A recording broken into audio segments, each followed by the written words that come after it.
नमस्कार। Capital TV के सभी दर्शकों को स्वतंत्रता दिवस की हार्दिक शुभकामनाएं। आप देख रहे हैं खबरों का पंचनामा। मैं हूं आपके साथ परवीन शेख। हम लेकर आए हैं देश और दुनिया की 5 बड़ी खबरें, जिस पर चर्चा के लिए हमारे साथ स्टूडियो मौजूद हैं कैपिटल टीवी के editor in chief doctor Manish Kumar. Sir, आपका बहुत बहुत स्वागत है। धन्यवाद। सबसे पहले एक नजर आज की टॉप हेडलाइंस पर। आज देश मना रहा है 79वां स्वतंत्रता दिवस। पीएम मोदी ने लाल किले की प्राचीर से 12वीं बार देश को किया संबोधित। कहा, सेना का पराक्रम दशकों याद रहेगा। स्वतंत्रता दिवस कार्यक्रम पर कांग्रेस का शर्मनाक बर्ताव। राहुल गांधी और खड़गे नहीं पहुंचे लाल किले। बीजेपी ने इसे पीएम मोदी, तिरंगे और ऑपरेशन सिंदूर का बताया अपमान। टैरिफ विवाद के बीच अलास्का में मिल रहे हैं पुतिन और ट्रंप। यूक्रेन के राष्ट्रपति ज़ेलेंस्की ने इस मीटिंग का किया बहिष्कार। बिहार चुनाव से पहले एसआईआर पर सियासी घमासान तेज। दरभंगा में 655 मतदाताओं के 2-2 इपिक नंबर। बीजेपी बीएलए ने चुनाव अधिकारी को सौंपी लिस्ट। पाकिस्तान ने फिर बोला बड़ा झूठ। आर्मी चीफ असीम मुनीर ने खुद को दिया सर्वोच्च सम्मान। भारत पर जीत के लिए नेताओं को दिए गए अवार्ड। खबरों में सबसे पहले बात स्वतंत्रता दिवस की। आज पूरा देश 79वां स्वतंत्रता दिवस मना रहा है। कश्मीर से कन्याकुमारी तक तिरंगा शान से लहरा रहा है। आज पीएम मोदी ने लाल किले पर लगातार 12वीं बार तिरंगा फहराया और इस दौरान उन्होंने अब तक का सबसे लंबा भाषण भी दिया।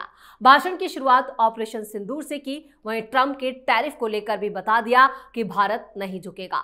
उन्होंने आतंकवाद, सिंधु समझौता, आत्मनिर्भरता, मेड इन इंडिया, नस्लवाद, नक्सलवाद और अवैध घुसपैठियों पर अपनी बात रखी। उन्होंने पहली बार लाल किले से आरएसएस का भी जिक्र किया। पीएम ने कहा कि ऑपरेशन सिंदूर में सेना ने वो करके दिखाया जो दशकों तक भुलाया नहीं जा सकता। सैकड़ों किलोमीटर दुश्मन की धरती में घुसकर आतंकवादियों को नस्तनाबूद किया। पाकिस्तान की नींद अभी तक उड़ी है। आज पीएम मोदी का जो भाषण था, उसकी मुख्य बातें क्या? देखिए, प्रधानमंत्री का ये जो भाषण है, ये 12वां भाषण है और हर भाषण अपने आप में एक ऐतिहासिक दस्तावेज। प्रधानमंत्री के लाल किले के भाषण से आप समझ सकते हैं कि सरकार आगे क्या करने वाली है।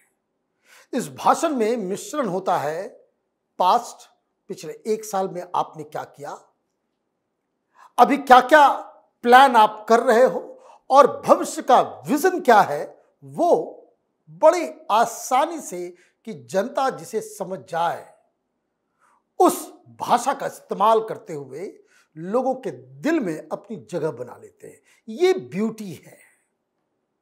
10 साल हमने भाषण सुना है मनमोहन सिंह का भी, किसी का कुछ पल्ले नहीं पड़ता था। लोग टीवी बंद कर देते थे। कारण आधी अंग्रेजी आधा हिंदी, और वो भी हिंदी भी वो पढ़ते थे तो ऐसा लगता था कि कोई सोनिया गांधी का पड़ोसी कोई इटली से आया हुआ हिंदी पढ़ रहा हो। ये कहना पड़ेगा। और जो बातचीत की जो शैली होती थी वो लोगों के दिल को छू नहीं पाती थी। क्या क्या किया प्रधानमंत्री ने आज? प्रधानमंत्री मोदी ने आज सेना का सम्मान बढ़ाया, बताया किस पराक्रम के साथ हमने पाकिस्तान को नेस्तनाबूद किया। जिसका इंतजार था कि ट्रंप के टैरिफ के ऊपर वो गरजेंगे, वो गरजे भी और बरसे भी। और सबसे बड़ी चीज फ्यूचर को लेकर के, तो देखिए बहुत सारी बातें हैं। चाहे वो सेमीकंडक्टर का मसला हो कि कैसे आत्मनिर्भर होना है, कैसे जो हमारी जो नीड्स है कि हमें ऑयल के ऊपर निर्धारित नहीं रहना पड़े, उसके लिए 10-10 न्यूक्लियर रिएक्टर्स उसके ऊपर काम चल रहा है। किस तरीके से देश को 2047 तक विकसित देश बनाना है, यही एक सीधी रेखा प्रधानमंत्री मोदी ने अपने इस भाषण में खींची और बड़े अच्छे तरीके से लोगों को यह विश्वास दिलाया कि हिंदुस्तान सही रास्ते पे बड़ी तेजी से आगे बढ़ रहा है। जी डॉक्टर साहब, खबरों में अब बात राहुल गांधी की। स्वतंत्रता दिवस के मौके पर जब लाल किले से प्रधानमंत्री नरेंद्र मोदी ने तिरंगा फहराया तो उस वक्त कांग्रेस पार्टी से किसी भी बड़े नेता ने शिरकत नहीं की, जिसको लेकर विवाद खड़ा हो गया। नेता विपक्ष का पद संवैधानिक पद होता है। स्वतंत्रता दिवस कार्यक्रम में उनका शामिल होना संवैधानिक कर्तव्य है। कार्यक्रम में ना तो लोकसभा में नेता प्रतिपक्ष राहुल गांधी दिखाई दिए और ना ही राज्यसभा में विपक्षी दल के नेता मल्लिकार्जुन खड़गे। सोनिया गांधी भी इस दौरान गैर मौजूद रहीं। बीजेपी ने इसे पीएम, झंडे और ऑपरेशन सिंदूर का अपमान बताया है। राहुल गांधी ने एक बार फिर जो बर्ताव किया है वो कितना शर्मनाक। लेट से जगे होंगे, थोड़ा ज़्यादा ही कल रात जो है उनका बिजी होंगे कल रात, इसलिए वो जग नहीं पाए।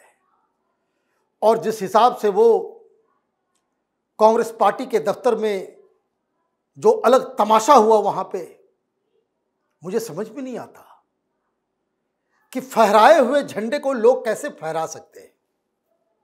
झंडा फहराया हुआ था, रिमोट कंट्रोल से आप ऊपर लेकर के जा रहे हो, आपने मजाक बना दिया सब कुछ। ये कूल डूड कि बहुत ही कूल, हम टी शर्ट पहन लो, हवाई चप्पल पहन लो, कुछ भी कर लो, इन सब चीजों का कोई माने मतलब नहीं है। और खुद आज कुर्ता पैजामा पहन करके वहां पे खड़े हो गए। अध्यक्ष साइड में खड़ा है और एक सिर्फ सांसद, उन्होंने बताया कि क्या औकात है पार्टी प्रेसिडेंट के। वहां नहीं गए। क्यों नहीं गए? क्यों नहीं गए? जो लोग इस तरह के नेताओं को समर्थन करते हैं, वोट करते हैं, उनको ही पूछना चाहिए कि आप वहां पे थे क्यों नहीं। ये कोई वहां पे क्लब नहीं है, वो किसी पार्टी का प्रोग्राम नहीं है, वो हिंदुस्तान की सरकार की तरफ से एक फॉर्मल प्रोग्राम है। वहां आपको होना चाहिए, होना पड़ेगा। और अगर आप वहां पे नहीं जाते हैं, इसका मतलब है कि आप अनादर कर रहे हैं। कल ही काम कीजिएगा। रिपब्लिक डे परेड जो है उस दिन छोड़ दीजिए, वहां मत जाइए। तो ये जो बचपना है, बहुत सारे लोग कहते हैं कि पिछली बार पिछली सीट मिल जाए। भाई कहीं भी सीट मिल जाए, आप तो कहते हो कि बड़े कूल हैं, लेकिन ईगो आपका जो है वो डोनाल्ड ट्रंप से भी ज्यादा है। ये हेकड़ी है, इसको ईगो से भी आगे कि भाई मुझे पीछे बिठा दिया, मैं नहीं जाऊंगा, कौन क्या कर लेगा हमारा, जनता को हिसाब करना पड़ेगा। इस तरह के लीडर्स जो अपने दायित्व को ही नहीं समझ पाते, उनका हिसाब किताब इस देश में जनता ही करती है। जी बिल्कुल सही कहा आपने। और अब बात ट्रंप पुतिन मीटिंग की। आज पुतिन और ट्रंप की मुलाकात हो रही है। पूरी दुनिया की निगाहें इस मीटिंग पर हैं, जबकि इस बीच यूरोप में समीकरण बार बार बदल रहे हैं। खासतौर से यूक्रेन को मीटिंग में शामिल नहीं किए जाने पर यूरोपीय देश अमेरिका से नाराज है। यूरोपीय देशों को डर है कि कहीं पुतिन की शर्तों पर अगर सीज फायर होता है तो यूक्रेन को काफी बड़ा नुकसान हो सकता है। इस बीच जेलेंस्की ने कहा है कि अगर उन्हें शामिल नहीं किया गया तो युद्ध विराम नहीं हो सकता। अब सवाल उठा है कि आखिर ट्रंप और पुतिन की बातचीत में युद्ध विराम का फार्मूला भी क्या होगा, जबकि कई नाटो देश भी यूक्रेन को वार्ता में शामिल नहीं किए जाने से युद्ध विराम के विरोध में आ सकते हैं।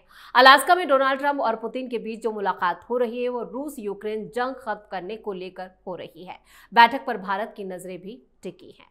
ये मीटिंग जो हो रही है, लेकिन मीटिंग से पहले कई सवाल खड़े हो रहे हैं। देखिए, 3 दिन से मैं कह रहा हूं कि ये तो होना ही था। अकड़ से, गुंडागर्दी से डिप्लोमेसी कंडक्ट नहीं की जाती। ये इंटरनेशनल पॉलिटिक्स में आप कितने भी ताकतवर हो या आप कितने भी कमजोर हो, कोई भी सिचुएशन हो, it is always based on give and take. कुछ आप छोड़ते हैं, कुछ सामने वाला छोड़ता है, तब जाकर के कहीं सहमति पैदा होती है। आप तो मैं कौन तो खामखा फैसला होना है यूक्रेन के बारे में, यूक्रेन को आपने बाहर कर दिया। भाई आप पुतिन से क्या बात करें नहीं करें, ये बाध्य कैसे हो जाएगा यूक्रेन? क्या आप उसके ऊपर जो फैसला जो है आप करें और आप जो है यूक्रेन के ऊपर उसको टाल दे कि भाई तुमको यही मानना पड़ेगा? क्योंकि जो शर्तें यूक्रेन की तरफ से दी गई है डोनाल्ड ट्रंप नहीं कर पाएंगे। ये अपना फन्ने खां बनते रहे, सबसे बड़ा deal maker, I am a deal maker. कुछ नहीं होगा। ट्रंप को बंदर बना करके चल देंगे पुतिन। क्यों? क्योंकि वो एडवांटेजेस पोजीशन में है ऑलरेडी। 20% से ज्यादा जमीन कब्जा में है रूस के। वो छोड़ेंगे नहीं, छोड़ेंगे इस शर्त पे कि फिर यूक्रेन कभी नाटो का मेंबर नहीं बन सकता। और जेलेंस्की और यूक्रेन का कहना है कि जमीन हम भी छोड़ने को तैयार हैं, लेकिन नाटो को मेंबरशिप चाहिए। तो ये तो पॉसिबल नहीं है। ट्रंप क्यों बीच में कूद रहे हैं? तो वही काम, वो गंदगी जो ट्रंप पाकिस्तान में फैला रहे हैं कि अपने बेटे, अपने दामाद, उसको बिजनेस दिलाने के लिए, वहां पे लूट मचाने के लिए वो डील कर रहे हैं अनएथिकल। वैसा ही काम डोनाल्ड ट्रंप है, तो बिल्डर ही ना, कि जो रिकंस्ट्रक्शन का काम होगा वो इनकी कंपनी, इनके लोग जो है वहां पे अमेरिकन जो है जाकर के जो तबाही मची है उसको रिकंस्ट्रक्ट करेंगे। ये पॉसिबल नहीं है, क्योंकि ये डील होने वाला नहीं है। पुतिन पीछे हटेंगे तो फिर यूक्रेन फिर कभी नाटो का सदस्य नहीं बन पाएगा। और अगर चीजें अभी स्टैंड स्टिल की जाती है कि आगे कुछ बातचीत करेंगे, अभी तो बस इतना ही होगा कि अभी जो 20% जमीन जो कब्जा कर रखा है, जो मूर्खता हिंदुस्तान की सरकार ने की, वही जेलेंस्की से भी होगा कि आप इसे एलओसी बना लेंगे। जैसे हमने एलओसी बना लिया, हिंदुस्तान की जमीन है और पाकिस्तान के पास चलेगी, फिर तो वही इंटरनेशनल बॉर्डर हो जाएगा। धीरे धीरे फिर वो चलता रहेगा, चलता रहेगा, चलता रहेगा। तो ये डील मेकर साहब डोनाल्ड ट्रंप, इनकी फजीहत होने वाली है, ये तो तय है। जी, खबरों में अब बात बिहार में मचे घमासान की। बिहार चुनाव से पहले एसआईआर पर घमासान मचा है। एनडीए और विपक्ष के बीच जुबानी जंग तेज है। विपक्ष के नेता चुनाव आयोग पर भी मिलीभगत के आरोप लगा रहे हैं और इस बीच बीजेपी के बीएलए ने चुनाव आयोग को 655 लोगों की लिस्ट सौंपी है, जो एक से ज्यादा जगहों पर मतदाता हैं। बीएलए की तरफ से कहा गया है कि चुनाव आयोग पूरे मामले की जांच करके मतदाता सूची में सुधार करे। दरभंगा से बीजेपी के सदर बीएलए लक्ष्मण कुमार ने जिला निर्वाचन पदाधिकारी से मिलकर 655 ऐसे मुस्लिम वोटरों की लिस्ट सौंपी है, जिनके 2 अलग अलग जगह पर एपिक नंबर हैं, और इसे मतदाता सूची से हटाकर कार्रवाई की मांग की है। बीएलए ने सभी सबूतों के साथ लिस्ट भी निर्वाचन आयोग को सौंपी है। डॉक्टर साहब, जो एसआईआर पर घमासान बिहार में मचा है, क्या ये कभी शांत होगा? वैसे आज देर से जगे तेजस्वी यादव भी, वो भी नजर नहीं आए। लालू यादव अपनी पार्टी का झंडा उनको होना चाहिए। ये बताता है कि आपका कमिटमेंट देश को लेकर के कितना है। कोई खुशी नहीं है इनको, बस भाड़े पर रख रखा है सब सोशल मीडिया वाले को ट्वीट करने के लिए, तो वो सब ट्वीट कर देता है। राहुल गांधी का भी ट्वीट आ गया, ये इसका भी ट्वीट आ गया। ये भाड़े के लोग से आप राजनीति करते हो। अब देखिए क्या हुआ है, नया बवाल। दरभंगा, ये जो 4 डिस्ट्रिक्ट्स है, वो कटिहार, पूर्णिया, किशनगंज, अररिया, उसके बाद दरभंगा वो डिस्ट्रिक्ट है जहां सबसे ज्यादा मुसलमान है। और ये काम हर उन लोगों को करना चाहिए जो अपने इलाके की सुरक्षा के बारे में चिंतित है। कौन लोग हैं भाई? डबल एपिक नंबर मुसलमानों का कहां से आ रहा है? कौन बनवा रहा है? किसने बनाया? अरेस्ट देम, एक्शन लेना पड़ेगा। इन लोगों ने धर्मशाला बना लिया है। पॉपुलेशन से ज्यादा आधार नंबर रिलीज हो जाता है, जनसंख्या से ज्यादा वोटर लिस्ट में नाम लोगों का आ जाता है। तो ये तो अभी बवाल चलेगा। लेकिन ये पॉलिटिकल पार्टीज पे आप यकीन मत कीजिए। बिहार के लोगों से निवेदन है, घर से बाहर निकलिए। लिस्ट सरकार, इलेक्शन कमीशन वो पब्लिक कर रही है। ब्लॉक ऑफिस में जाइए, कम से कम अपने अपने इलाके में कितना फर्जी वोटर है और खुद आगे चढ़ करके कंप्लेन कीजिए। अभी समय है अपने आप को, समाज को और अपने इलाके की सुरक्षा को आप चाक चौबंद कर सकते हैं। ये जो बाहर के लोग आकर के जो रजिस्टर करा रहे हैं, इस प्रॉब्लम का निदान तेजस्वी यादव के पास नहीं, बीजेपी वालों के पास नहीं, आपके पास है। आपको इसमें आगे बढ़ के हिस्सा लेना चाहिए। बिल्कुल सही कहा आपने सर। और खबरों के आखिर में बात पाकिस्तान की। Pakistan army chief field marshal Asim Munir ने खुद को हिलाले जुरात से सम्मानित किया है। यह पाकिस्तान का दूसरा सबसे बड़ा वीरता पदक है, जो भारत के महावीर चक्र के बराबर बताया जाता है। उन्हें यह सम्मान भारत के साथ संघर्ष में जीत के लिए दिया गया। पाकिस्तान लगातार भारत के खिलाफ अपनी जीत का दावा कर रहा है, जबकि भारत ने उसे घर में घुसकर मारा है। जो नुकसान पाकिस्तान को हुआ है, उसकी मरम्मत अब तक चल रही है। वहीं पाकिस्तान के योजना मंत्री एहसान इकबाल ने घोषणा की कि पाकिस्तान का स्वतंत्रता दिवस मरकाए हक यानी सत्य की लड़ाई के रूप में मनाया जाएगा। ये वो आधिकारिक शब्द हैं जिसे पाकिस्तान ने 22 अप्रैल को पहलगाम अटैक के जवाब में भारत के ऑपरेशन सिंदूर के बाद अपनाया है। पाकिस्तान क्या कर रहा है और जो उसके हालात हैं वो क्या बयां कर रहे हैं? देखिए, दे आर पैथोलॉजिकल लायर्स। चोर उचक्कों का देश है ये। आप देखिए, जो लोग सरकार चला रहे हैं मतलब चोर उचक्के एक के बढ़कर एक। कहाँ है भाई मुनीर? भाई अमेरिका से आके पत्तल चाट के क्या कर लिया तुमने वहां? इस बार लंच नहीं मिला, व्हाइट हाउस पर चढ़ने नहीं दिया गया, तो तुम हारते भी हो तो अपने आप को फील्ड मार्शल बना देते हो। फील्ड मार्शल तो वो बनता है कि जो युद्ध जीतता है।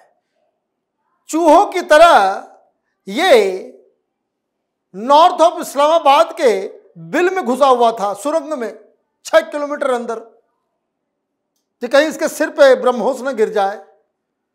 और अभी आपने खुद को फील्ड मार्शल भी बनवा लिया और अब महावीर चक्र टाइप का वो पता नहीं क्या क्या क्या क्या हिलाले फिलाले वो अपना करते रहो,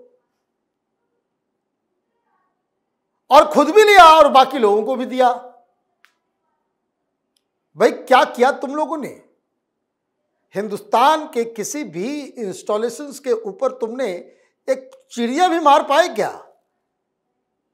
जो कुछ जगह पे तुम्हारे बॉम्ब्स वगैरह गिरे वो सिविलियन पॉपुलेशन में तो कायरों का काम है। दिक्कत क्या है कि पाकिस्तान इज ए रोग स्टेट। खत्म हो गया, सड़ गया है, गल गया है पाकिस्तान। और वहां के हुक्मरान जो हैं वो क्या, वो पाकिस्तान की बात करने के लिए गया था क्या अमेरिका? उसने वहां घर खरीद रखा है, उसका पूरा परिवार अमेरिका में है। 1700 मिलियन डॉलर पाकिस्तान से चोरी करके गबन करके ये अमेरिका जाकर के वो सेटल हो गया है। तो ये बार बार जाता रहता है और वहां कुछ इज्जत खातिर मिल जाए, यहां पे कुछ प्रोग्राम हो जाए, इसके लिए 11 लॉबी फर्म को ये मुनीर और पाकिस्तान की सरकार ने हायर कर रखा है। तो वो खबर आती रहती है, जाती रहती है, कुछ से कुछ होता रहता है। लेकिन ये सब लुटेरे हैं, सब लुटेरे हैं। न्यूज में बने रहने के लिए इस तरह की हरकतें ये लोग करते हैं। लेकिन पाकिस्तान की जनता जानती है कि ये आदमी पाकिस्तान को पूरी तरीके से बर्बाद करके ही अपनी गद्दी से अलग होगा।